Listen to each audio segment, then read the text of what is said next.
ॐ सहना भवतु सहनौ भुनक्तु सह वीर्यं करवावहै तेजस्विनावधीतमस्तु मा विद्विषावहै। ॐ शान्ति शान्ति शान्तिः। কঠোপনিষদের ধারাবাহিক আলোচনার ক্লাস। কঠোপনিষদের ধারাবাহিক আলোচনা যে শুরু হয়েছে বেশ কয়েক মাস হয়ে গেল। আমরা এই ধারাবাহিক আলোচনা করতে করতে এসে পৌঁছেছি কঠোপনিষদের প্রথম অধ্যায়ের দ্বিতীয় বল্লীর একদম শেষ শ্লোকে, মন্ত্রে।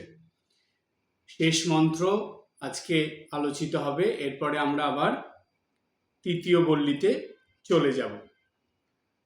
তো আজকে যেই মন্ত্রটা নিয়ে আলোচনা হবে সেই মন্ত্রটা আলোচনা খুবই ইন্টারেস্টিং, খুব মজার এবং সেই সঙ্গে খুবই বোঝার, যেটা বুঝতে পারলে জীবনে একটা নতুন আলো পাওয়া যাবে।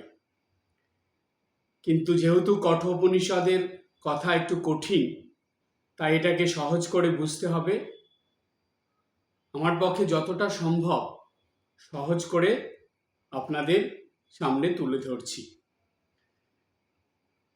কঠোপনিষদের আলোচনায় প্রথম অধ্যায় দ্বিতীয় বল্লীর যে 24 নম্বর মন্ত্রটা ছিল, সেই মন্ত্রের যে আলোচনা হয়েছিল সেখানে বলা হয়েছিল যে পবিত্র জীবনযাপনে মন সম্পূর্ণ নিজের বশে থাকে, তখন আর ইন্দ্রিয় সুখের প্রতি আকর্ষণ থাকে না। সাধকের তখন এই জগৎ সম্পর্কে তীব্র অনীহা জন্মায়, আর আত্মতত্ত্বই সাধকের তখন ধ্যান জ্ঞান হয়ে ওঠে। আত্মজ্ঞানের উদয় তখন আপনা আপনি হয়। এই আত্মতত্ত্ব বলতে আমি বুঝিয়েছিলাম যে ঈশ্বর তত্ত্ব। বলছে পবিত্র জীবনযাপন যখন শুরু হয়, যখন মানুষের জীবনে সব কিছুই পজিটিভ হয়, চিন্তা ভাবনা, কাজকর্ম, আচার ব্যবহার, কথাবার্তা, সব কিছুর মধ্যে যখন ইতিবাচক দিকটা ফুটে ওঠে, তখন কি হয়?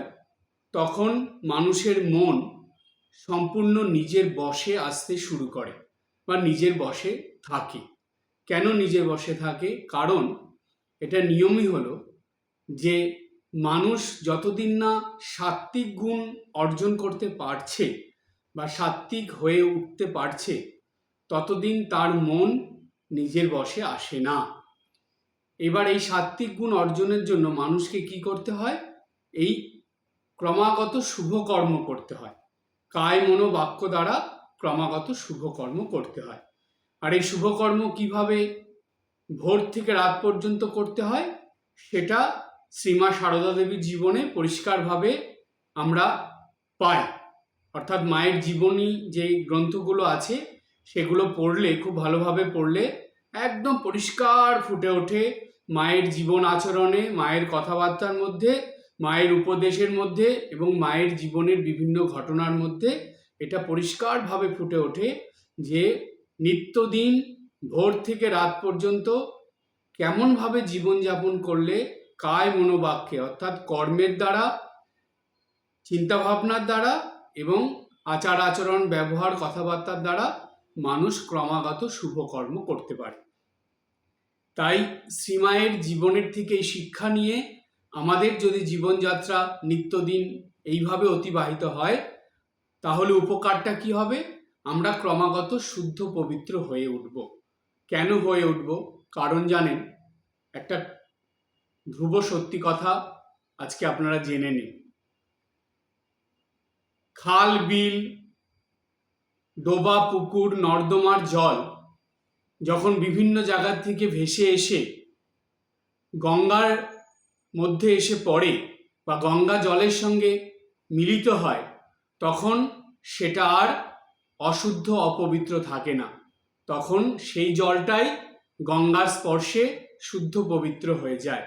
ঠিক তেমনি আমরা যখনই এই পবিত্রতা স্বরূপিণী শ্রীমা সারদা দেবী, যিনি গঙ্গা স্বরূপিণী বা বলা যায় গঙ্গার থেকেও বেশি পবিত্র যেই মা, সেই মাকে যখন আমরা ধরে নেব, সেই মার শরণাগত যখন আমরা হয়ে যাব, সেই মায়ের কথা শুনে মায়ের উপদেশ মতন মায়ের স্মরণ মনন নিয়ে আমরা জীবনযাপন করব, তখন আমাদের জীবনে আর অশুদ্ধ অপবিত্র বলে কিছু থাকবে না। আমরা তখন ক্রমাগত শুদ্ধ পবিত্র হয়ে উঠব। আর এই শুদ্ধতা পবিত্রতা যখন আমাদের মধ্যে আসবে, তখন আমাদের মন আমাদের কন্ট্রোলে থাকবে। এখন জানেন, যারা ভক্ত নয় তাদের কথা ছেড়েই দিন, ভক্ত মানুষ যারা নিত্যদিন সাধন ভজন করে, জপ ধ্যান করে, পুজো পাঠ করে, তাদেরও পর্যন্ত মন কিন্তু বসে নেই, তারা মনের বশে আছে। এটা ভীষণ প্র্যাকটিক্যাল কথা। মনোবিদ্যার মতে, সাইকোলজি বলছে যে জন্মের থেকেই মানুষ মনের বশে থাকে। মন সেই মানুষটাকে চালিত করে। মানুষটাকে চালিত করে মানে মন তার ইন্দ্রিয়গুলোকে চালিত করে এবং সেইভাবে মানুষটা চলে।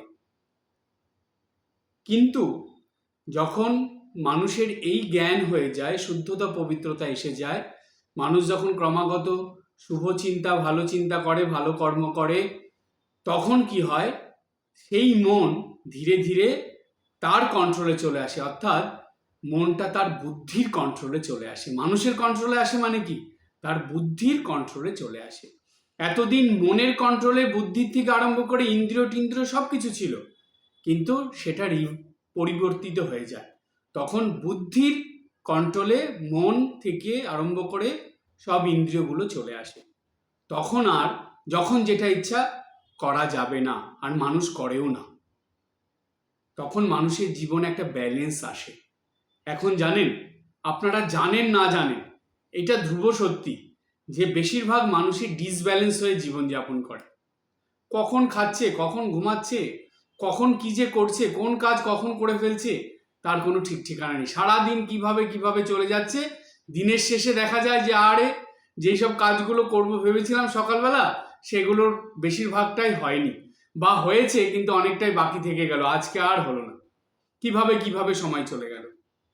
তখন আর এটা হবে না। তখন সারাটা দিন একটা সুন্দর নিয়মের মধ্যে, রুটিনের মধ্যে চলবে, যে না আমাকে এটার পর এটা করতে হবে, এটার পর এটা করতে হবে, করে করে দেখা যাচ্ছে দিনের শেষে রাত্রেবেলা যখন সে ঘুমাতে যাবে, তখন একটু চিন্তা করছে যে সারাদিনে কি করলাম, দেখলো যে না আমি যা যা ভেবেছিলাম সকালবেলা ঘুম থেকে উঠে, সেগুলো সব কিছু আমি করতে পেরেছি, একটা কিছু বাদ যায়নি, একদম সময় মতন সব কিছু করে ফেলেছি। প্রতিদিন কি হবে তা না, যখন উৎসব অনুষ্ঠান থাকবে, কোনো জরুরি কাজ পড়ে যাবে বা অন্য কিছু হয়ে যায়, সেটা আলাদা কথা, সেটা ব্যতিক্রম বলে। সেই ব্যতিক্রম অবশ্যই থাকবে, কিন্তু তবুও ব্যতিক্রমের মধ্যেও মানুষ তার মনকে নিজের কন্ট্রোলে রাখতে পারবে। তখন কোনোভাবেই তার মন আর তার বশে না থেকে এদিক ওদিক ছুটে বেড়াবে না, যা খুশি তাই করতে পারবে না। আর জানেন, এটা শাস্ত্রের কথা যে মন যতদিন না বশে আসছে আপনার, বা আপনার বুদ্ধির বশে যতদিন না মন আর ইন্দ্রিয়গুলো আসছে, ততদিন ঠিকভাবে সাধন ভজন শুরুই হয় না। প্রাথমিক স্টেজে থাকে, ভালোভাবে শুরুই হয় না। সেই জন্য সবার প্রথমে দরকার মনকে বশে আনা। আর সেটা কিভাবে হবে, সেটা এখানে বলা হলো যে পবিত্র জীবন যাপন করতে হবে। সব কিছুর মধ্যে আমি এটাকে খুব সহজভাবে আপনাদের বলেছিলাম, সব কিছুর মধ্যে ভালো শব্দটাকে যুক্ত করে নেবেন। ছোট্ট একটা শব্দ ভালো, সেই শব্দটার কত গুরুত্বপূর্ণ আমাদের জীবনে জানেন, এটা ভাবলে আপনারা অবাক হয়ে যাবেন, আশ্চর্য হয়ে যাবেন যে সব কিছুর আগে ভালোটা লাগা। আমরা কিন্তু করি এটা, কি অদ্ভুত দেখুন, বেশিরভাগ মানুষই ভালোটা লাগায়, ভালো খাবো, ভালো জামা কাপড় পরবো, ভালো আসবাবপত্র ব্যবহার করব, ভালোভাবে থাকবো, কিন্তু সব কর্ম ভালো করব, সব চিন্তা ভাবনা ভালো করব, সাধন ভজন ভালোভাবে করব, এইগুলোর আগে ভালোটা খুব একটা লাগে না। ভালো শব্দটা তখন সাইডে থাকে। সেই জন্য ভালোটা সব কিছুর মধ্যে রাখ। সকালে ঘুম থেকে ওঠার থেকে শুরু করে রাত্রে শোয়ার আগে পর্যন্ত যা আমি করছি কায় মনোবাক্যে সব কিছুর আগে ভালো শব্দটাকে যুক্ত করে নেব। তাহলেই দেখবেন আমাদের জীবনে খুব তাড়াতাড়ি এমন পরিবর্তন আসবে যে আপনি নিজেও ভাবতে পারবেন না যে কি করে এত তাড়াতাড়ি আমার জীবনের এইরকম সবকিছু ভালো হয়ে উঠল। সবকিছুর মধ্যে একটা সুখ, শান্তি, আনন্দের আলো আপনি দেখতে পাবেন এবং অনুভব করতে পারবেন। এটা আসবেই আসবে, কিন্তু করতে হবে। বেশিরভাগ মানুষ কি করে, করব করব করে করে না, আর যদিও করা শুরু করে কিছুদিন করে বন্ধ করে দেয়। না, এরকম করলে চলবে না, করতে হবে, কন্টিনিউ করতে হবে, সেটা চালিয়ে যেতে হবে, এটা যাতে বন্ধ না হয়। তো এই ঠাকুরের কথাটা আছে না যে হরি সে লাগে রহো ভাই, বানদ বানদ বন যাই। ঠাকুর গান করে শোনাতেন, ঠাকুরের খুব প্রিয় গান ছিল এটা। আর এই কথাটা প্রায়ই ঠাকুর বলতেন। এটা একটা মন্ত্র, এটা শুধু গানের কথা নয়, এটা একটা মন্ত্র। হরি সে লাগে রহো ভাই, ভগবানের সঙ্গে বা ভালো কিছুর সঙ্গে সব সময় নিজেকে যুক্ত রাখতে হয়।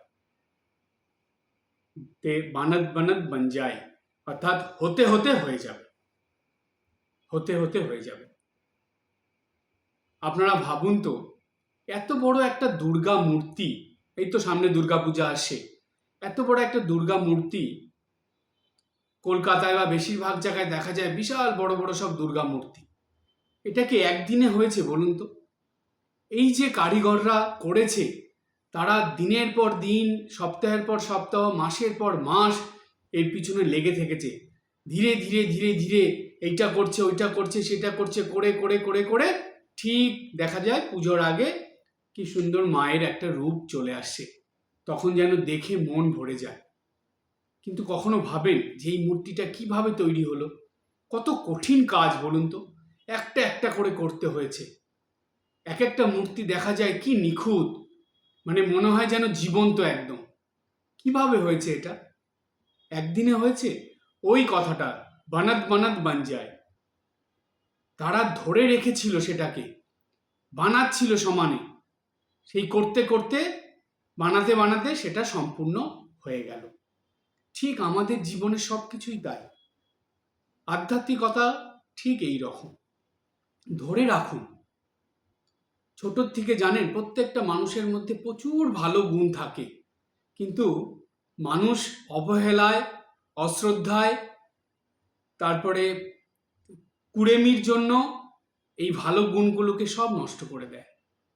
কিন্তু একটা সময় আসে যখন এর জন্য চোখের জল ফেলতে হয়, যে আমার এত সুন্দর জীবনটা আমি কি করলাম। তাই একদম সময় নষ্ট নয়, ক্রমাগত ভালো গুণের জন্য আপনি চেষ্টা করে যান। দেখবেন এই চেষ্টার দ্বারাই আপনার জীবন কতটা ভালো হয়ে উঠবে, কতটা ভালো হয়ে উঠবে। তখন ওই যখন আমরা দুর্গাপূজার আগে দুর্গা মূর্তিটা দেখি, দেখে আমাদের আনন্দে মন ভরে যায়, কিন্তু এটা তৈরি হয়েছে ধীরে ধীরে ধীরে ধীরে অনেক সময় নিয়ে। ঠিক আমাদের জীবনটাকেও এইভাবে তৈরি করতে হয়। তখন দেখবেন একটা সময় আসবে যখন আপনি সব দিক থেকে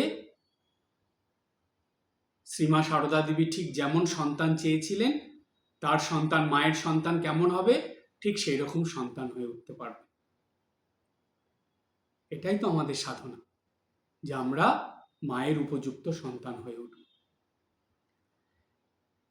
তখন আর ইন্দ্রিয় সুখের প্রতি আকর্ষণ থাকে না। কেন থাকে না? তার কারণ মানুষ তখন বুঝে যায় ইন্দ্রিয়গুলো ক্রমাগত খারাপের দিকে নিয়ে যায়, আমাদেরকে ভালোর দিকে নিয়ে যায় না। খারাপ জিনিসের দিকে বেশি চোখ যায়, দৃষ্টি বেশি যায়, খারাপ জিনিস শোনার প্রতি কান বেশি যায়। এগুলো তো আছেই। খারাপ কিছু ভাবার প্রতি মন বেশি আকৃষ্ট হয়, এটাই তো হিউম্যান নেচার। এটা তো একদম স্বাভাবিক, প্রত্যেকটা মানুষেরই থাকে এরকম। কিন্তু এটাকে ঘুরিয়ে দিতে হবে। না, ভালো কিছুর প্রতি আমার দৃষ্টি যাবে, খারাপের দিকে দৃষ্টি যাবেই না। ভালো কিছু শোনার প্রতি কান যাবে, খারাপ কিছুর দিকে কান যাবেই না। ভালো কিছু চিন্তা ভাবনার প্রতি মন থাকবে, খারাপ কিছুর চিন্তা ভাবনার প্রতি মন যাবেই না। এই রকম অভ্যাস গড়ে তুলতে হবে। তখন ইন্দ্রিয় সুখের প্রতি আর আকর্ষণ থাকবে না। কি আছে তাতে? যত আপনি ইন্দ্রিয় সুখের দিকে যাবেন, তত আপনি মনুষ্যত্বের থেকে পশুত্বের দিকে চলে যাবেন। আর যত ইন্দ্রিয় সুখ ত্যাগ করে জীবনযাপন করবেন, তত মনুষ্যত্বের থেকে দেবত্বের দিকে উত্তীর্ণ হবে। এবার আপনারাই ভেবে নেবেন যে কি করবেন, আপনি ইন্দ্রিয় সুখের দিকে যাবেন না ইন্দ্রিয় সুখ ত্যাগ করতে শুরু করবেন। আপনি মনুষ্যত্বের থেকে দেবত্বের দিকে যাবেন না মনুষ্যত্বের থেকে পশুত্বের দিকে যাবেন। এটা পরিষ্কার আপনাকে ভেবে নিতে হবে। সাধকের তখন এই জগৎ সম্পর্কে তীব্র অনীহা জন্মায়। সাধক মানে এখানে যারা নিত্যদিন সাধনা করে, কোনো দিন সাধনা সে বাদ দেয় না, কোনোভাবেই কোনো অজুহাতেই সে সাধনা বাদ দেয় না। অসুস্থ হলেও বিছানায় শুয়ে শুয়েও সে সাধন ভজন করে। সেই হলো সাধক।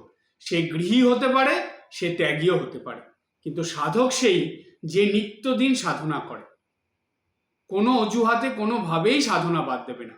অসুস্থ হয়ে গেলে বিছানায় শুয়ে শুয়েও সাধনা করবে। আমি দেখেছি বেলুড় মঠের আরোগ্য ভবনে অসুস্থ মহারাজ উঠে বসে, বিছানার থেকে উঠে বসার শক্তিটুকু শরীরে নেই, এত দুর্বল, কথা বলতে পারছেন না ঠিকভাবে, কিন্তু তিনি শুয়ে আছেন। তার চোখ বরাবর দেওয়ালের মধ্যে ঠাকুর, মা, স্বামীজি, তার গুরুদেবের ছবি। তার দৃষ্টিটা সেই দিকে এবং ক্রমাগত তার ঠোঁট নড়ছে। কি করছেন তিনি? শুয়ে শুয়ে ক্রমাগত মনে মনে জপ করছেন, প্রার্থনা করছেন। দেখুন, এটাই তো সাধনা। এই রকম মনোভাব। কোনো জায়গায় চুপ করে মহারাজকে বসিয়ে দেওয়া হলো, ধরে উঠিয়ে বিছানায় বা চেয়ারের মধ্যে বসে তিনি চোখ বন্ধ করে হাতের মধ্যে সেই জপের মালা নিয়ে জপ করতে শুরু করে দিলেন। কারো সঙ্গে কথা বলছেন না, কারো কোনো দিকে জগৎ সংসারের কোনো কিছুর প্রতি তার মনের আর আকর্ষণ টান নেই, অর্থাৎ তার ইন্দ্রিয়গুলো সেই ইন্দ্রিয় সুখের দিকে নেই, সেখান থেকে সরে এসেছে। তাই তিনি সাধকের জীবন যাপন করছেন, নিত্যদিন সাধনা। কেউ আসলে দেখছেন, কথা বললে শুনছেন, সাময়িক টুকটাক একটু কথা বলছেন, কিন্তু তার সাধন ভজনটা ঠিক রেখেছে। ভক্তরাও সেটা করতে পারে। যাদের বয়স হয়ে গেছে, সেরকম কাজ নেই, অসুস্থ অবস্থায় থাকেন, তাদের তো খুব, আমি বলবো তাদের এটা গোল্ডেন অপরচুনিটি সাধন করার, সাধন ভজন করার। সারা দিন তাদের এই সাধন ভজনের মধ্যে তারা চাইলে থাকতে পারে, সেটা শুরু করে দিতে হবে। তারপরে বলা হলো যে ঈশ্বর তত্ত্বই সাধকের তখন ধ্যান জ্ঞান হয়ে ওঠে। এই যে বললাম, তখন তার দৃষ্টি ঠাকুর, মা, স্বামীজি, গুরুদেবের দিকে যায়। এটা ঈশ্বর তত্ত্বের মধ্যে পড়ছে। তাদের গান শুনতে তার ভালো লাগে, সে শুনবে তাদের গান, কথামৃত পাঠ শুনবে। ওই মহারাজ তাই করতেন, দেখতাম ঠাকুরের গান শুনতেন, কথামৃত পাঠ শুনতেন, দেখতেন তাদের ছবি, এমন জপ ধ্যান করছেন, প্রার্থনা করছেন, চুপ করে চোখ বন্ধ করে বসে ঠাকুরের কথা ভাবছেন। এই যে সাধকের তখন এই ঈশ্বর তত্ত্বই ধ্যান জ্ঞান হয়ে ওঠে। এছাড়া অন্য কিছু আর ভালো লাগে না। ঠাকুরের কথায় ঠাকুর বলছেন, তখন কেমন অবস্থা হয়? তখন সেই ভক্তের, অর্থাৎ সেই গৃহী ভক্ত যিনি সাধক, তার অবস্থা কেমন হয়, বা যিনি গৃহ ত্যাগ করেই সাধনা করছেন তার অবস্থা বলছে সবকিছু আলুনি লাগে। কি সুন্দর কথা, দেখুন কি অ্যাপ্রোপ্রিয়েট শব্দ ব্যবহার করেছেন ঠাকুর শ্রীরামকৃষ্ণদেব। সবকিছু আলুনি লাগে। তখন আর কোনো কিছুর মধ্যেই তার আর মনের আকর্ষণ টান থাকে না, আলুনি লাগে। তারপরে আত্মজ্ঞানের উদয় বা ঈশ্বর জ্ঞানের উদয় তখন আপনা আপনি হয়। তখন আর জোর করে ঈশ্বর জ্ঞান বা ঈশ্বর অনুভূতি তখন আর তাকে জোর করে করতে হয় না, তার এমনি হচ্ছে সেগুলো। তখন সে প্রার্থনা না করে থাকতে পারে না, জপ না করে থাকতে পারে না, নিত্য ঈশ্বরের স্তব স্তুতি না করে থাকতে পারে না, নিত্য পূজা না করে থাকতে পারে না, এই রকম অভ্যাস হয়ে যায়। এটাই তো ঐশ্বরিক জ্ঞানের আলো। এখন যেমন হয় যে দিনের পর কয়েকদিন জপ না করলেও চলবে, কোনো অসুবিধা নেই, কয়েকদিন পুজো না করলেও কোনো অসুবিধা হয় না, আর ঠাকুর ঘরে না গেলেও কোনো অসুবিধা নেই। কিন্তু তখন আর সেটা হয় না, তখন মনে কষ্ট হয়, চোখে জল চলে আসে। একদিন জপ না করতে পারলে চোখে জল চলে আসে, একদিন পূজা না করতে পারলে চোখে জল চলে আসে, একদিন ঠাকুর ঘরে যেতে না পারলে মনে কষ্ট হয়, চোখ দিয়ে জল আসে, যে কেন আমি করতে পারলাম না, নিজেকে অপরাধী মনে হয়। এটাই তো আত্মতত্ত্ব, এটাই ঈশ্বর উপলব্ধি, এটাই দৈনন্দিন জীবনে ঈশ্বরকে অনুভব। এটা সাধন ভজন ছাড়া কিছুতেই হবে না। সুতরাং প্রথম দরকার শুদ্ধতা, পবিত্রতা। দ্বিতীয় দরকার মনকে বশে রাখা। তৃতীয় দরকার সংযমের জীবন। আর চতুর্থ দরকার যে এই নিত্যদিনের সাধনার অভ্যাস। আর পঞ্চম যেটা দরকার সেটা হলো শ্রীমাকে ধরে রেখে এইগুলো পালন করা। কোনো ভয় নেই, মা আছেন, আমি যাই করছি না কেন আমাকে ঠিক মা দেখবে। কিসের ভয়, কিসের অসুবিধা, কি হারাবো আমি? কি হারানোর ভয়? অসুস্থ হয়ে যাওয়ার ভয়, নাকি কিছু হারানোর ভয়? আপনার মনকে নিজেই প্রশ্ন করবেন, কেন আমি এগুলো করতে পারছি না? কিসের ভয় আমার, কিসের অভাব আমার? আমার তো সঙ্গে মা আছেন, আর কি লাগবে আমার? তিনি তো সব আমাকে দেবেন। তারই তো নাম, তিনি স্বয়ং অন্নপূর্ণা, অর্থাৎ খাওয়ার কোনো কষ্ট নেই। অন্নপূর্ণা মা আছেন আমার সঙ্গে, খাওয়ার ঠিক কিছু না কিছু পেয়েই যাব। তিনি স্বয়ং অন্নপূর্ণা, তিনি স্বয়ং দুর্গা, যে কোনো দুর্গতি আসলে তিনি নাশ করবেন, তিনি রক্ষা করবেন। তিনি স্বয়ং লক্ষ্মী, আমার জীবনে যা প্রয়োজন তিনি দেবেন। তিনি স্বয়ং সরস্বতী, যেটা আমাকে বোঝার দরকার তিনি ঠিক বুঝিয়ে দেবেন।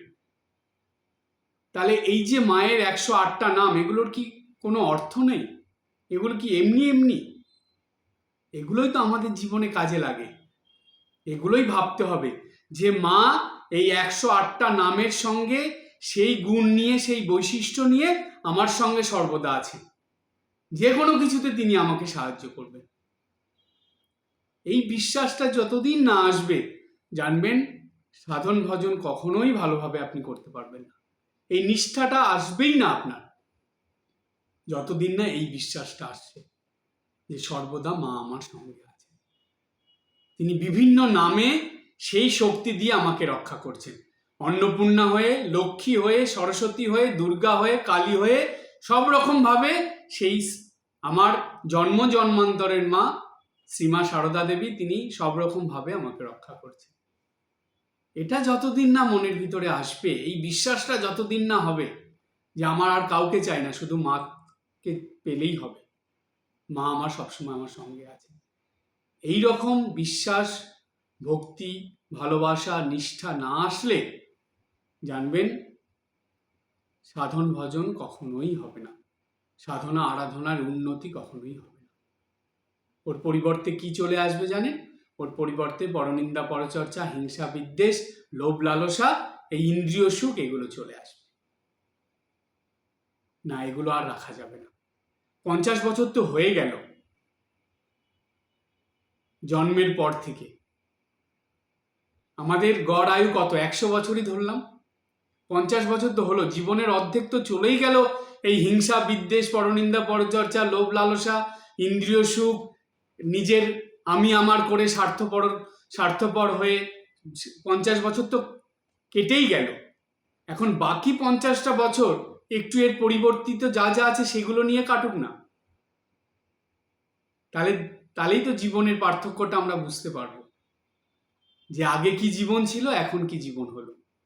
আর এটাই হলো সব থেকে চরম সত্যি, যে একটা সময়ের পর আপনি যা যা গ্রহণ করেছিলেন ধীরে ধীরে সেগুলো সব ছাড়তে হবে। যদি না ছাড়েন এমন কষ্ট পাবেন, চোখের জল নাকের জল এক হয়ে যাবে। এটা ছেড়ে দেবে আপনাকে, সংসার পরিবার সবাই আপনাকে সরিয়ে দেবে যদি আপনি নিজের থেকে না সরে যান। কি দরকার বাবা অপমানিত হয়ে চোখের জলে নাকের জলে দুঃখ কষ্ট পেয়ে যন্ত্রণা পেয়ে সরার থেকে নিজে নিজে আগেই সরে যাওয়া দিয়ে ভালো। এটাই তো জীবনে সুখ শান্তি আনন্দের একটা পথ, যে কাউকে আমাকে সরাতে লাগবে না, আমি নিজেই সরে যাব। সংসারে কেমন করে থাকবো? নৌকার মতো, নৌকা যেমন জলে থাকে ঠিক সেইভাবে সংসারে থাকবো। এটাই তো জীবন সাধনা। এতদিন যা গ্রহণ করেছেন 50 বছর ধরে 60 বছর ধরে, এখন সেগুলো ধীরে ধীরে ছেড়ে দিন। শুধু গ্রহণই করবেন, বর্জন করবেন না, এটা হয় নাকি? সৃষ্টির নিয়মই হলো যা তুমি নেবে সেটা তোমাকে ছাড়তে হবে, যদি না ছাড়ো জোর করে ছাড়ানো হবে। তো এই নিয়মের ব্যতিক্রম তো হবে না। মানুষ দুঃখ কষ্ট যন্ত্রণা কেন পায় জানেন? এই নিয়মের ব্যতিক্রম করে বলে। সে শুধু নেবে, ছাড়বে আর না। হাতটাকে এইরকম করে রাখবে কিন্তু খুলবে না, এই খোলাটা শিখতে হবে। এটা যারা করতে পারবে তারাই ঠিকভাবে সাধন ভজন করে এই আত্মতত্ত্ব ঈশ্বর তত্ত্ব উপলব্ধি করতে পারবে। সর্বোপরি দৈনন্দিন জীবনে ঈশ্বর অনুভব করতে পারবে। শ্রী ঠাকুর, শ্রী মা, স্বামীজি, গুরুদেব বা যেই দেবদেবীকে আপনি ভালোবাসেন, যাদের পূজা করেন, যাদের প্রতি ভক্তি শ্রদ্ধা করেন, প্রার্থনা করেন, প্রণাম করেন, তারা যে আমাদের সঙ্গে আছে সেটা কি শুধু তারা মুখের কথাতেই থাকবে? তারা কি শুধু চিন্তা ভাবনার মধ্যেই থাকবে? তাদেরকে অনুভব করতে হবে। তো এই অনুভবের জন্যই আমাদের দৈনন্দিন এইভাবে সাধন ভজন করতে হবে। এই কথাই উপনিষদ পরিষ্কারভাবে বলে দিল। এবার বলার পর উপনিষদ আরো এইবার যেই মন্ত্রটা যমরাজ বলছে নচিকেতাকে বা নচিকেতার দ্বারা সমগ্র মানব জাতিকে, সেটা হলো একটা সাবধান বাণী এবং সতর্ক বাণী সমগ্র মানব জাতির প্রতি। সেটা কি, সেই আলোচনায় এবার আসবো। এবার খুবই আশ্চর্যের একটা কথা, এই যে 25 নম্বর মন্ত্রটা এই মন্ত্রের মধ্যে আছে। সেই কথাটা কি? যমরাজ নচিকেতাকে বললেন যে দেখো নচিকেতা, আমরা সকলে আত্মার খাদ্য। কথাটা শুনে স্বাভাবিকভাবে যে শুনবে সেই অবাক হয়ে যাবে, যে এটা কি ধরনের কথা, আমরা সকলেই আত্মার খাদ্য। বলছে হ্যাঁ, কি করে? এবার আমরা সেইটা জানার জন্য দেখি কি বলছেন যমরাজ।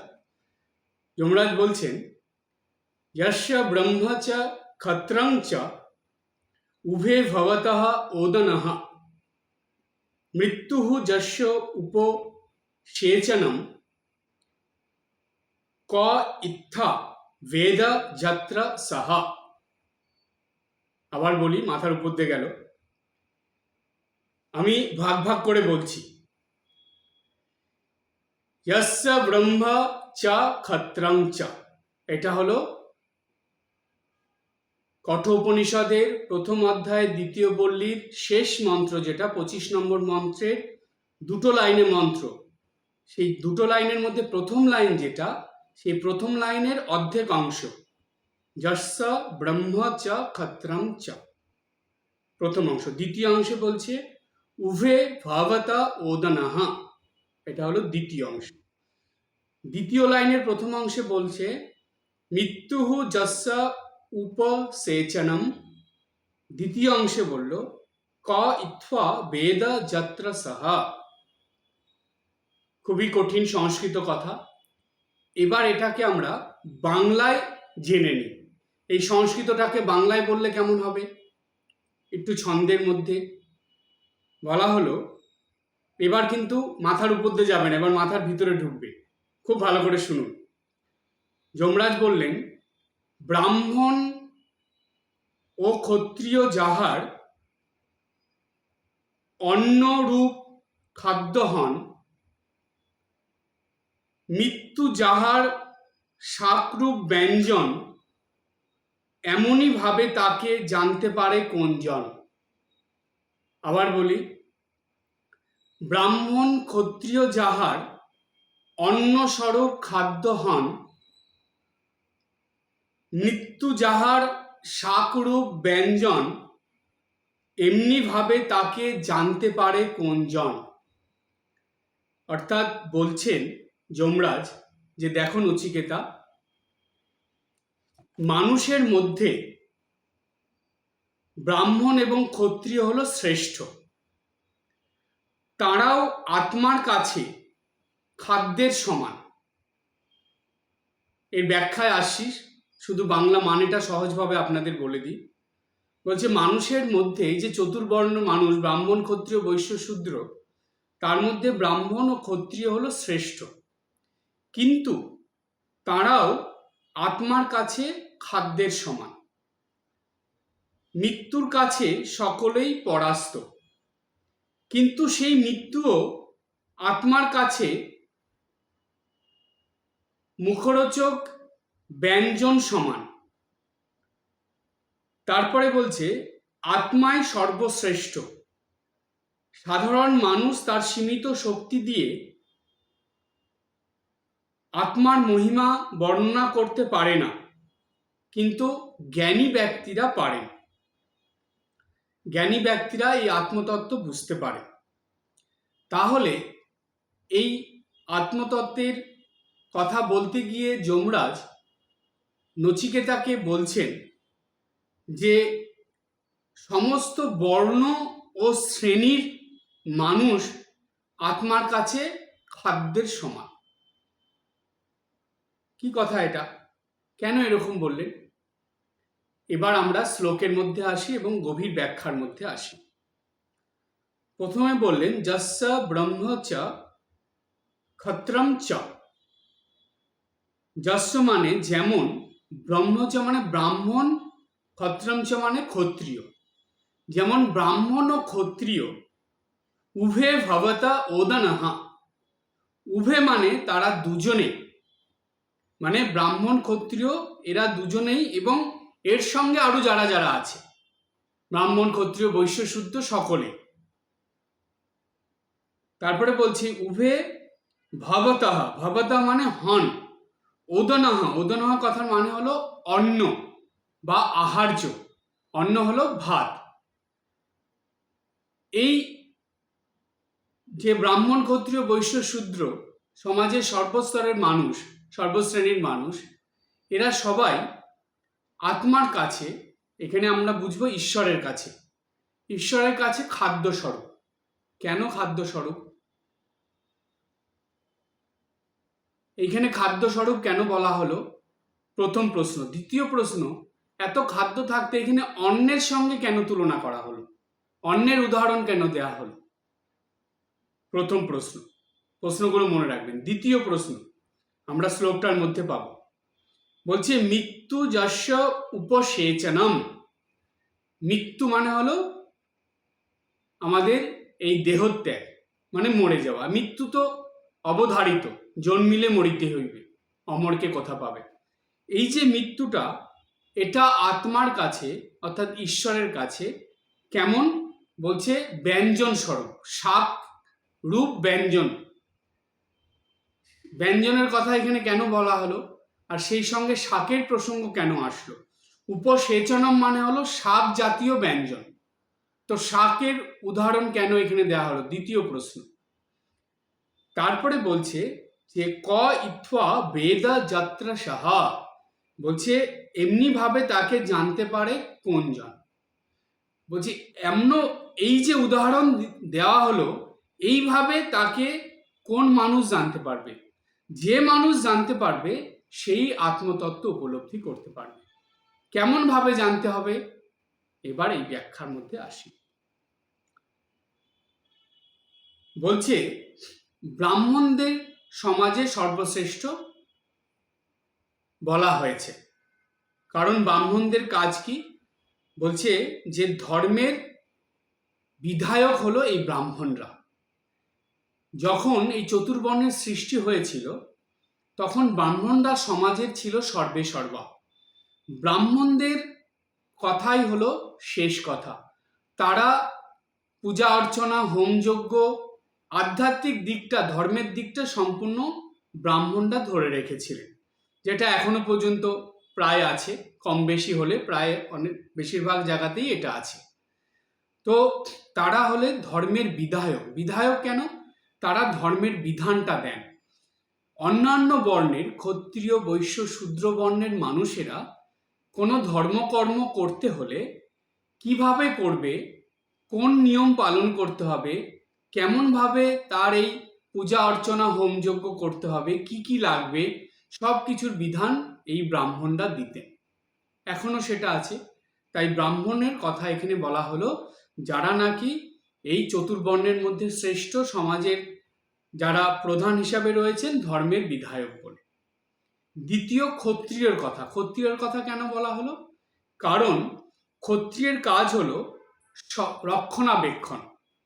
এই যে ব্রাহ্মণ, বৈশ্য, শূদ্র, এই তিন যে শ্রেণীর বা বর্ণের মানুষ আছে তাদেরকে রক্ষণাবেক্ষণ করা, সমাজ ব্যবস্থা থেকে আরম্ভ করে সব কিছু আইন শৃঙ্খলা সব ঠিকঠাক রাখা, এগুলো ছিল ক্ষত্রিয়দের কাজ। তাই ক্ষত্রিয়রা অপর বর্ণের মানুষদের রক্ষা করতেন, যে কোনো বিপদ আপদ থেকে, অসুবিধার থেকে রক্ষা করতেন। তাই সমাজে ব্রাহ্মণের পরে ক্ষত্রিয়ের স্থান। তো এই দুটো বর্ণের তারপরে আসে বৈশ্যদের স্থান, তারপরে শূদ্রদের স্থান। তো বলছে এই যে ব্রাহ্মণ ক্ষত্রিয়র কথা বলে এবং এর সঙ্গে ইনক্লুডিং ধরে নেওয়া হয়েছে বৈশ্য এবং শূদ্র।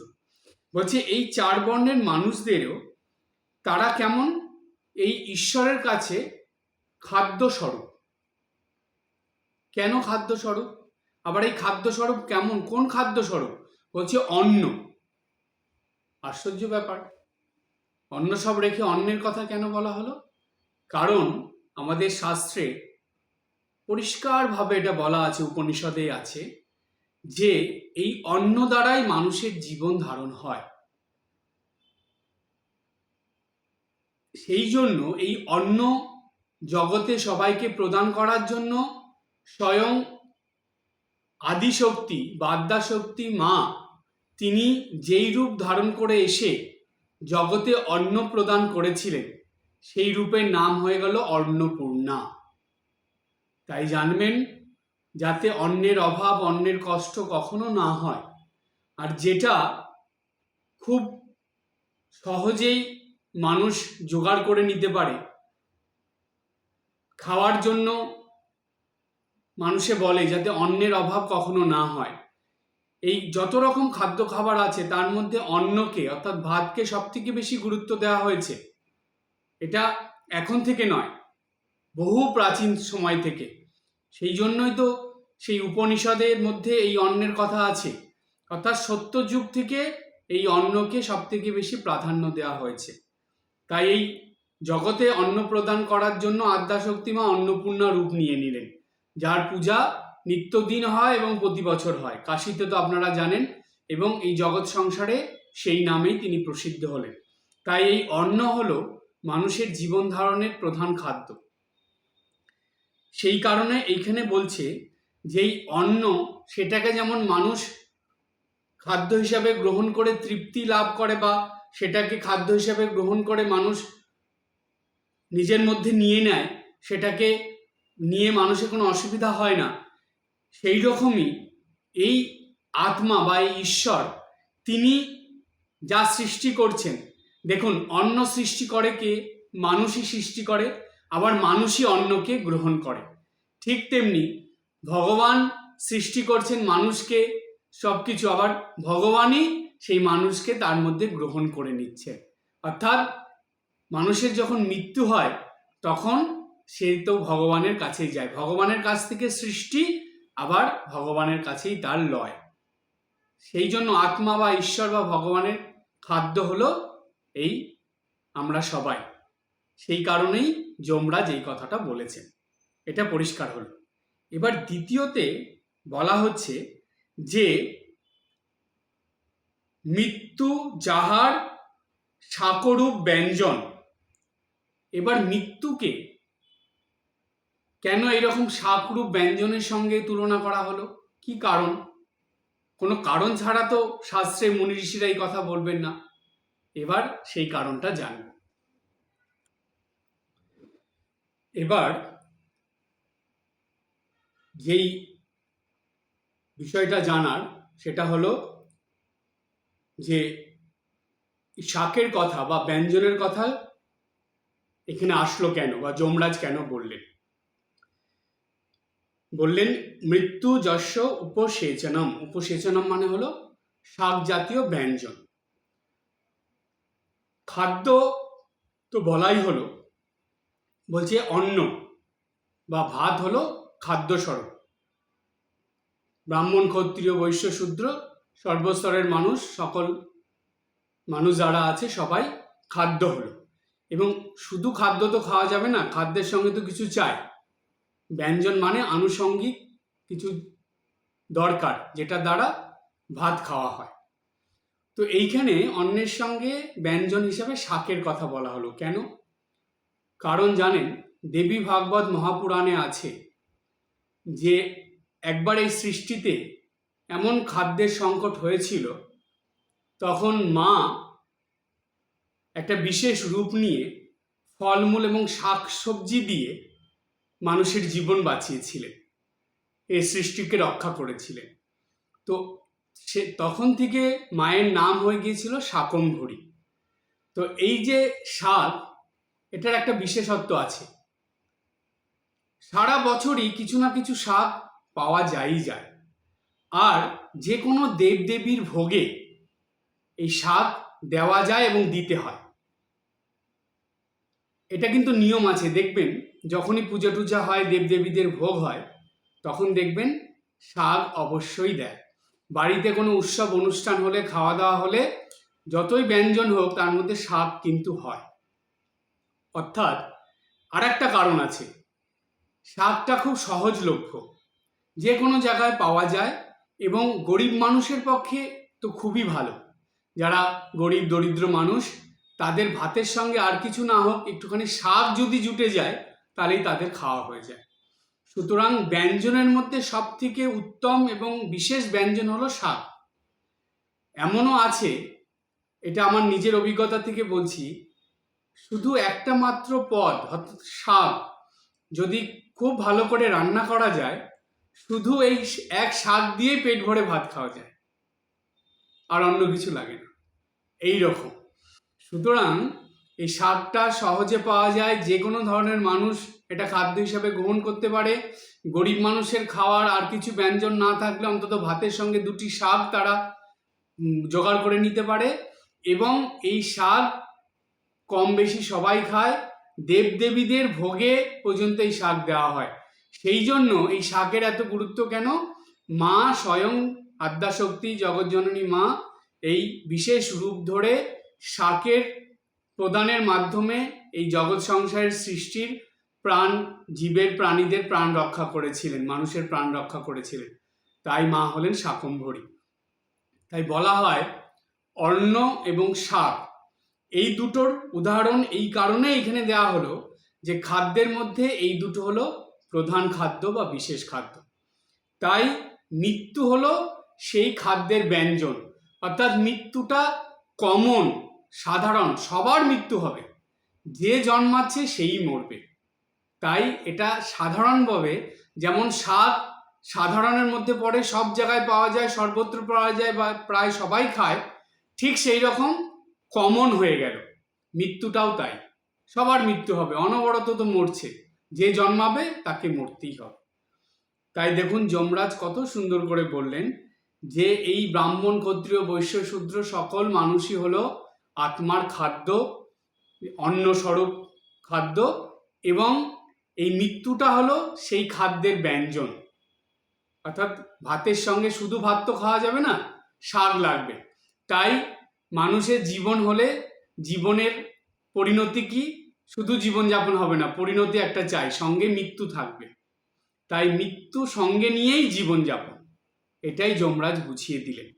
তাই বললেন মৃত্যু যাহার শাক স্মরণ ব্যঞ্জন। এবার বলছে ক ইত্বা বেদ যত্র সাহা, এমনি করে যাকে জানতে পারে, যে জন জানতে পারে সেই হলো ঠিক ঠিক আত্মতত্ত্ব বুঝতে পারে বা ঈশ্বর তত্ত্ব বুঝতে পারে।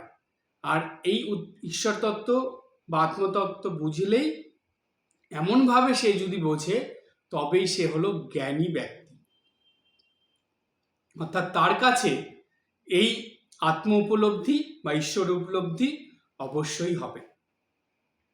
কেন হবে? তার কারণ সে এইভাবে শাস্ত্রের বিচারে, যেটা আপনাদের বললাম, সম্পূর্ণটা শাস্ত্রের বিচারের কথা বলা হলো।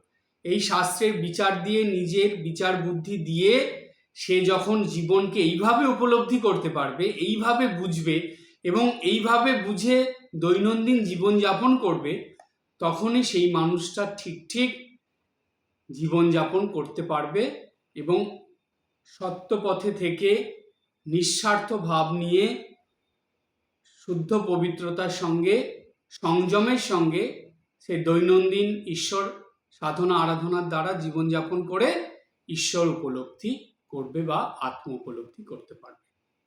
এই কথাই যমরাজ নচিকেতাকে এই 25 নম্বর মন্ত্রের দ্বারা বলেছিলেন, যেটা সমগ্র মানব জাতির জন্য খুবই প্রয়োজনীয় এবং দরকারি একটি মন্ত্র, যেটা আমরা এই ব্যাখ্যার দ্বারা, সহজ ব্যাখ্যার দ্বারা বুঝে নিলাম। এটা শুধু শুনলে হবে না, আপনারা এই যে ক্লাসে শুনলেন তা না, বারে বারে শুনবেন, শুনে এটাকেই স্মরণ মনন করবেন। তাহলে দেখবেন আপনাদের দৈনন্দিন জীবনে এটা বুঝতে এবং পালন করতে অনেক সুবিধা হবে। এবং এটা যদি আপনারা পালন করতে পারেন, চেষ্টা করেন, অভ্যাস করেন, তাহলে আর কিছু না হোক, অন্তত নিত্যদিনের সুখ শান্তি আনন্দের অভাব হবে না। এটা আপনারা অবশ্যই পাবেন এবং সেই সঙ্গে